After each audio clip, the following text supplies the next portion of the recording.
क्या तू सुबह सुबह से किचन में घुस गई है? मम्मी आज मेरा गाजर के पकौड़े खाने का मन है। गाजर के पकौड़े? बेटा ऐसे ऐसे मन तू कहाँ से लेकर आती है? पता नहीं मम्मी, बस मन कर रहा था तो सोच रही हूँ बनाकर देख लूं कैसे बनते हैं। ठीक है भाई, करो मेरे घर का तेल और बेसन बर्बाद। बेसन नहीं मम्मी, ये तो मैं आटे में बना रही हूँ। अरे बेटा तू रहने दे, पता नहीं कैसे कैसे पकौड़े बनाती रहती है, गाजर के पकौड़े वो भी आटे में। अरे क्या हो गया, क्यों सुबह सुबह मेरी बेटी पर चिल्ला रही हो?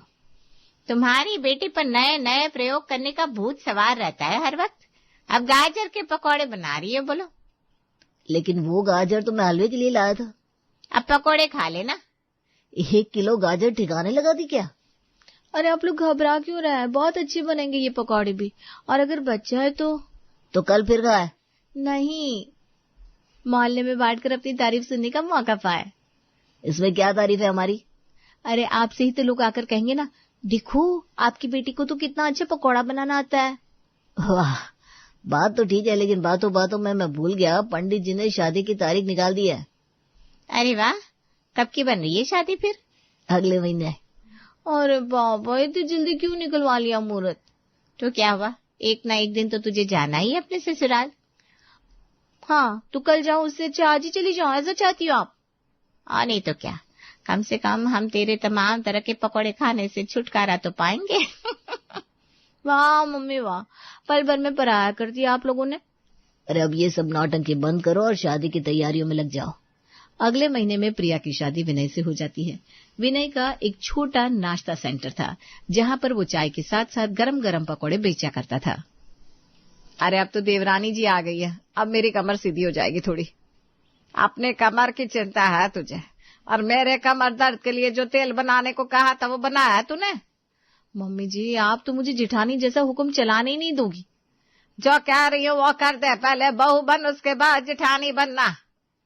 ठीक है, अब यहाँ और बेइज्जती हो, इससे अच्छा मैं अंदर ही चली जाती हूँ। यह काम निपटाने के बाद ठेले पर प्याज भिजवा देना छोटू के हाथों। हाँ भिजवा दूंगी, दिन भर यही तो करती रहती हूँ, कभी प्याज काटो कभी आलू छिल दो। बिना बड़बड़ाए तुझसे एक काम नहीं हो सकता। अरे कैसे होगा कोई काम, आखिर मैं ही तो हूँ जिसकी वजह से आधा काम चल रहा है बाहर का। वो तो वहां पर पकोड़े सेकते हैं बस। नहीं दीदी ऐसा नहीं होता, सबकी अपनी अपनी मेहनत होती है, कोई कम ज्यादा थोड़ी ना है। देवरानी जी आपको आए अभी 4 दिन भी मुश्किल से नहीं हुआ और आप ऐसी बातें करने लगी मुझसे। मैं तो बस। ये लीजिए, मम्मी जी को तेल दे दीजिए और किचन के काम भी करना शुरू करिए। जी दीदी। प्रिया चुपचाप घर के कामों में लग जाती है और शाम के वक्त विनय उदास चेहरे के साथ घर आता है। आ गए आप, चाय बना दो? नहीं अभी मेरा मन नहीं है। क्या हुआ, कुछ प्रॉब्लम है क्या? अरे नहीं कोई प्रॉब्लम नहीं है, बस मन खराब है। अरे देवर जी देवरानी जी इतने अच्छे से पूछ रही है, आप बता नहीं सकते? भाभी वो बस आजकल ग्राहक कम आते हैं। देखो ऐसे पूछा जाता है प्रिया, तुरंत बता दिया ना उसने मुझे। अब मैं इन्हें देवर जी कहकर क्यों पूछूंगी कुछ? मैं अंदर आराम करने जाता हूँ। ठीक है, खाना बन जाएगा तो आपको बुला लूंगी। प्रिया शाम का खाना विनय की पसंद से तैयार करती है और उसे कमरे में बुलाने जाती है। अरे वाह, इतनी शॉपिंग, सैलरी डबल। अरे वहाँ मम्मी जी खाने के लिए बैठी हुई हैं, तुम कहाँ जा रही हो? वो विनय जी को बुलाने के लिए। वो आ जाएगा, मैं बुला देती हूँ, तुम मम्मी जी को खाना परोस दो। ठीक है। शालिनी विनय को खाने के लिए आवाज लगाकर वापस सबके पास आती है। मम्मी जी आज तो देवर जी का मूड बहुत खराब है। क्या हुआ, मुझे तो कुछ बताया नहीं उसने। मैं तो उनकी आवाज सुनकर पता लगा लेती हूँ, बहुत परेशान लग रहे थे। मेरा तो जी बिगड़ गया उन्हें ऐसे देखकर। अरे अभी आने दे, पूछती हूँ उससे क्या बात है।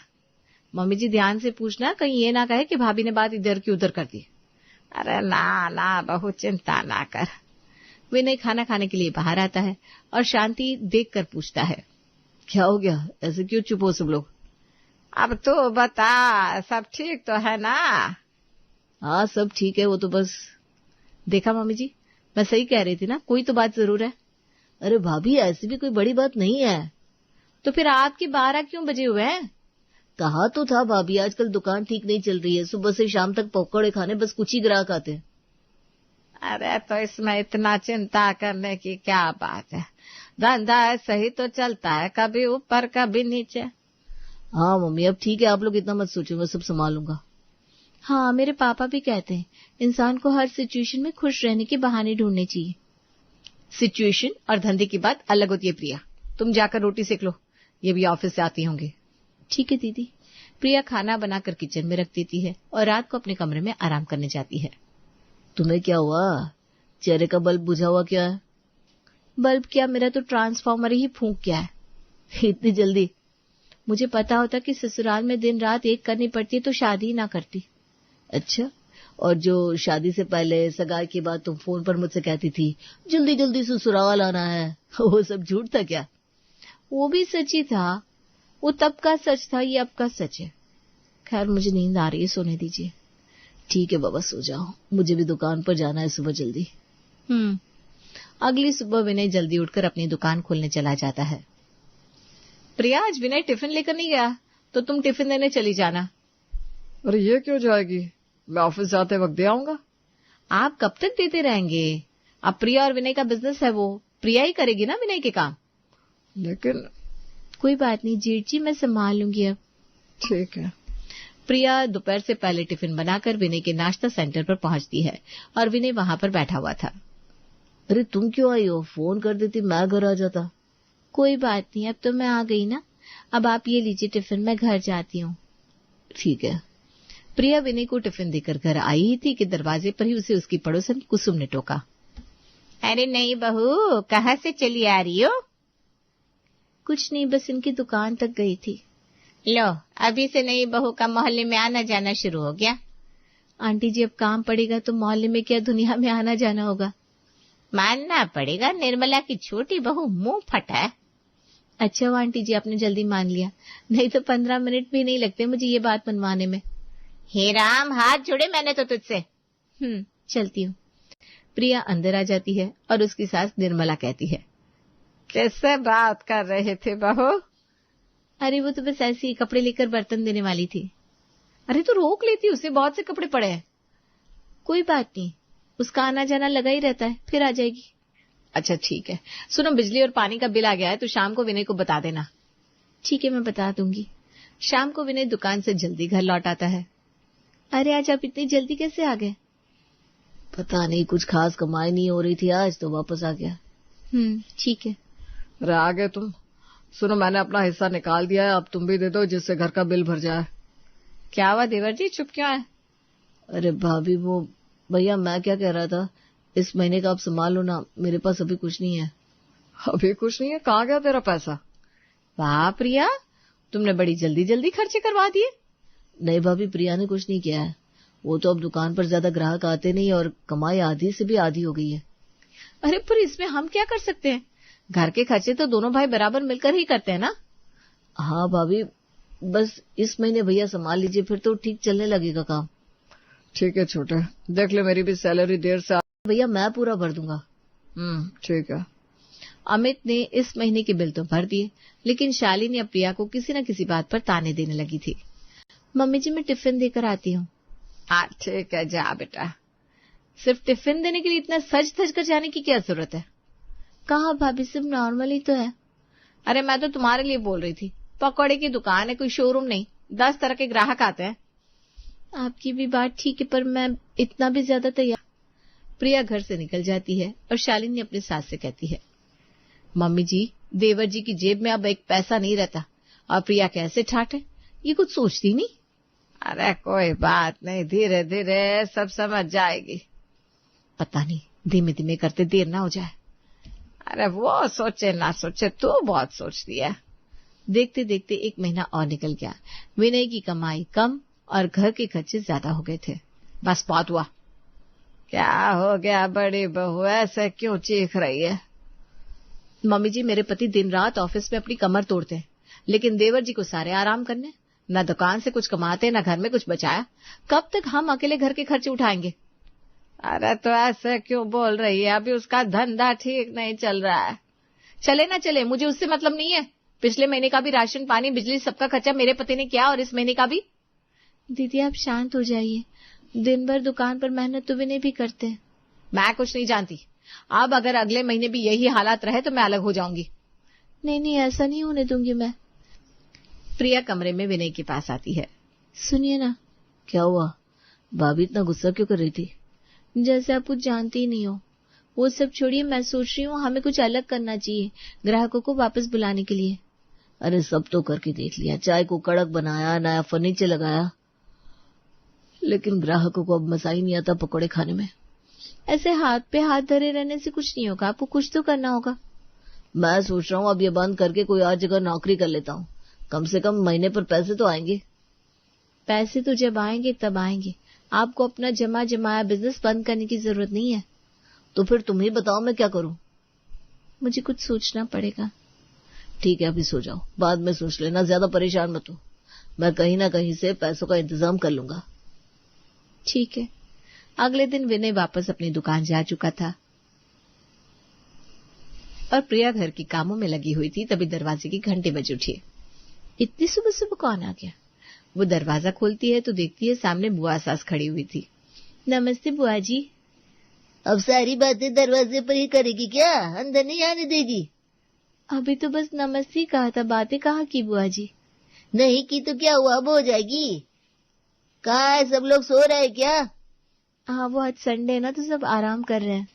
आवाज सुनकर निर्मला बाहर आती है और देखती है उसकी ननद आई हुई है। अरे दीदी आप आई और बताया भी नहीं। अच्छा, अब अपने ही घर में बता कर आना पड़ेगा मुझे? नहीं नहीं दीदी, आइए बैठे। छोटी बहू जाकर चाय नाश्ता की तैयारी कर बेटा। अरे नाश्ते में मैं तो विनय के हाथ के पकोड़े ही खाऊंगी।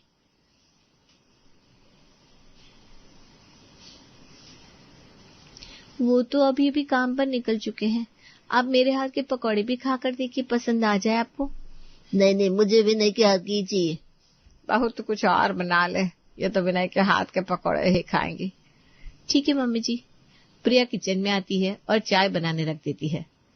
बुआ जी ने अभी चखे नहीं है मेरे हाथ के पकौड़े, आज इन्हें खिला कर रहूंगी। प्रिया चाय के साथ साथ आलू के पकौड़े भी बनाकर ले आती है और बुआ जी के सामने रखती है। इतनी बढ़िया खुशबू कहाँ से आ रही है? इसी प्लेट से आ रही है बुआ जी। मैंने मना किया था, मैं पकोड़े नहीं खाऊंगी। बुआ जी ये प्रिया के हाथ के स्पेशल पकौड़े हैं, आप खाकर तो देखिए। अरे ला भाई ला, खाकर देखती हूँ। गायत्री पकौड़े चखती है, तब तक शालिनी भी बाहर आ जाती है। अरे आज देवर जी पकौड़े बनाकर गए हैं, क्या बात है? कहते हुए शालिनी भी पकौड़े उठाकर खाने लगती है। वाह क्या मजेदार पकोड़ा है। नहीं बिल्कुल नहीं। क्या हुआ नाना जी, मैंने मना किया था प्रिया तुझे पकौड़े बनाने के लिए, अब देखो गुस्सा हो गई ना नाना जी।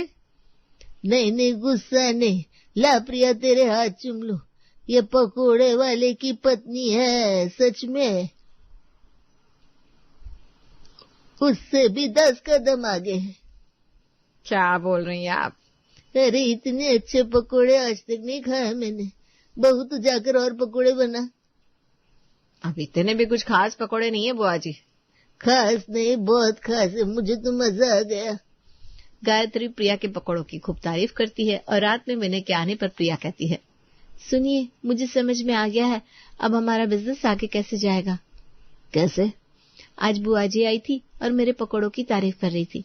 मैंने सोचा कि हम कुछ नया करेंगे। नया कैसे? देखिए अब यही बिजनेस हमें चलाना है, घर के खर्चे भी बहुत हैं, नया कुछ खोल नहीं सकते, तो मैंने सोचा है अब हम अलग अलग तरह के आलू पकोड़े बेचेंगे। अलग अलग तरह के? वो कैसे बनाएंगे? वो सब मुझे आता है, आप बस तैयार रहिए, कल से मैं भी आपके साथ चलूंगी। ठीक है। अगले दिन प्रिया और विनय दुकान पर जाने के लिए तैयार होने लगते हैं और घर से निकलने ही वाले थे कि शालिनी उन्हें रोकती है। आप क्या अपने मायके जा रही हैं देवरानी जी? नहीं नहीं, मायके नहीं जा रही हूँ, मैं तो बस इनके साथ दुकान जा रही हूँ। लेकिन क्यों? मैं भी अब इनके साथ काम करूंगी और मदद करूंगी। मम्मी जी आज तक ऐसा कुछ नहीं हुआ। हाँ छोटे बहू, अब और तो चलाएंगी क्या दुकान? अपने पति की मदद करने में कुछ भी गलत नहीं है, हम दोनों जा रहे हैं। अरे विनय तू तो सोच मोहल्ले के लोग क्या कहेंगे। मम्मी मुझे प्रिया के फैसले से कोई प्रॉब्लम नहीं है, उसका जो मन हो वो कर सकती है। अरे लेकिन प्रिया और विनय बिना सुने ही घर से निकल जाते हैं और दुकान पर पहुंचकर प्रिया अपने काम में लग जाती है। अब तुम एक आलू से किस तरह के अलग अलग पकोड़े बनाने वाली हो? देखिए, चटपटे पकोड़े, मीठे पकोड़े, खट्टे पकोड़े, बेसन के पकोड़े, कुट्टू के पकोड़े, आटे के पकोड़े, मैदे के साथ और सब्जियों के मिक्सचर के साथ मैं लोगों की पसंद के हिसाब से पकोड़े बनाऊंगी। क्या? इतने सारे तो मैं कभी बना ही नहीं सकता। तो अब आप चिंता मत कीजिए, बस आप बाहर जाइए और थोड़ा सा प्रचार कीजिए और लोगों को बुलाइए। विनय दुकान के बाहर खड़ा होकर आवाजें लगाने लगता है। आइए आइए, आम आदमियों के ये पकोड़े नहीं है आम, इसमें है कुछ खास, लेकिन बस 20 रुपए है दाम। 20 रुपये? कल तक तो 40 रुपए की प्लेट थी, आज इतना सस्ता कैसे कर दिया?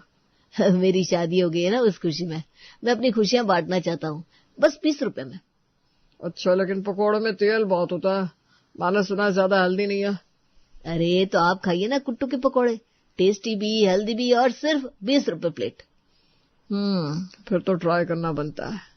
एक दूसरे को देखकर और विनय को सुनकर लोग दुकान पर अलग अलग तरह के पकोड़े खाने आने लगे थे।